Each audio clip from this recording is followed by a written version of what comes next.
Heyvandarlıqda azalma müşahidə olunur. Xüsusilə də son 4 ildə bu daha kəskin şəkildə müşahidə olunur. Son 4 ildə iri buynuzlu mal-qaranın sayı təxminən 227,8 min baş, qoyun və keçilərin sayı isə 1.433,6 min baş azalıb. Ötən illə müqayisədə isə iri buynuzlu mal-qaranın sayı 50,5 min baş, inək və camışların sayı 17,3 min baş, qoyun və keçilərin sayı isə təxminən 242 min baş azalıb. Ucardan olan təsərrüfat sahiblərinin sözlərinə görə, hazırda heyvan saxlamaq çox xərc tələb edir. Hər bir şey bahadır, ot salmaq bahadır, gəlir çıxır. Ondan sonra ot almaq istəyirsən, ot bahadır. Sərf eləmir, yəni malı saxlamağa sərf eləmir həqiqətən də. Yemi baha, dəyərindən aşağı olur hər bir şey.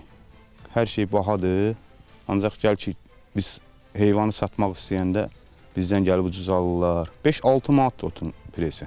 5-6 manata ot alıb 100 bağ ot alanda 600 manat edir. Sən də neçə bağ ot alasan ki, 2 dənə heyvan saxlayırsan məsələn. Ot bazası, yem bazası hamısı baha başa gəlir deyə saxlamaq sərf eləmir. Əkin sahələrimiz var, o da ki, yanacaq qalxıb, traktorlar hamısı baha işləyir. Qoyduğumuz xərci götürə bilmirik. İsmayıllıdan olan fermerlərdə sayın kəskin azaldığını bildirirlər. Əvvəlki vaxtlarda saxlayırdıq 100 baş, 150 baş.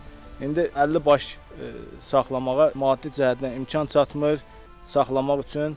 Nə də ki, elə bir hörüş yerimiz yoxdur ki, onu biz heyvanlarımız üçün əlverişli bir şərait olsun. Ot bahadır, yonca bahadır, arpa bahadır və bizim ərazimizin getdikcə daralması, şəxsən Talıstan kəndində yerlərin məhdud olmağı, heyvandarlığın azalması deməkdir. İqtisadçı Rəşad Həsənov deyir ki, kəmiyyət göstəricisindəki zəifləmə təsərrüfatların ölçülərinin kiçilməsindən qaynaqlanır. Rəşad Həsənov bildirir ki, xırda buynuzlu heyvanların sayında 1,5 milyon azalma müşahidə edilib və buna baxmayaraq, xırda buynuzlu heyvan ətinin istehsalında artımlar baş verib. 10 illik dövr ərzində 30% ət istehsalı artıbdır. Əlbəttə ki, bu yerli tələbatı tam ödəyəcək səviyyədə deyil.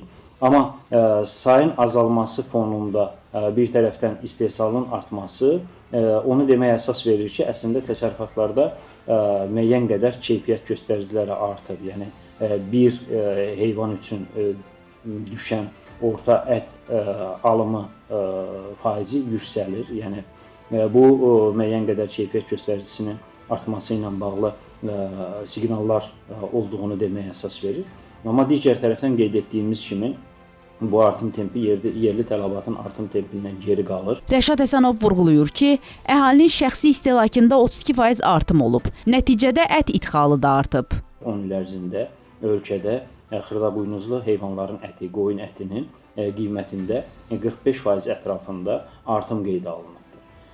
Təbii ki, uzun müddət aqrar ölkə kimi tanınan Azərbaycan üçün bu mənzərə məqbul hesab edilə bilməz. Xüsusilə də 2020-ci ildən sonra işğaldan azad olunmuş ərazilərin iqtisadi resurslarının bu və ya digər şəkildə qismən də olsa istifadə edilməyə başlaması fonunda həm sayın azalması, həm yerli istehsalın həcminin artımının və yerli istehlakın həcminin artımından geri qalması hökumət qarşısında müəyyən çağırışlar formalaşdırır. Millət vəkili Fazil Mustafa bildirir ki, mal-qara sayının kəskin şəkildə azalması, gələcəkdə daxili tələbatı ödəmək üçün daha çox ət məhsulunun xaricdən alınmasına səbəb ola bilər.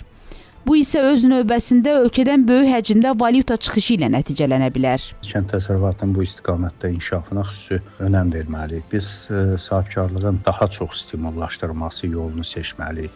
Bir çox insanlar bu sahədə azacıq uğursuzluq olan kimi fəaliyyət göstərməkdən əl çəkirlər. Bu spesifik sahədə hər insan buna maraq göstərmir. Vəziyyəti düzəltmək üçün müəyyən təkliflər səsləndirilməlidir. Millət vəkilinin fikrincə, bu sahədə mövcud problemlərin aradan qaldırılması üçün təsərrüfatçıların üzləşdiyi çətinliklər diqqətlə öyrənilməli və onların həlli istiqamətində konkret addımlar atılmalıdır. İlhamə Kərəyeva, Asiman Səlimov, Rafiq Həsənov, Xəbər Ertəsi.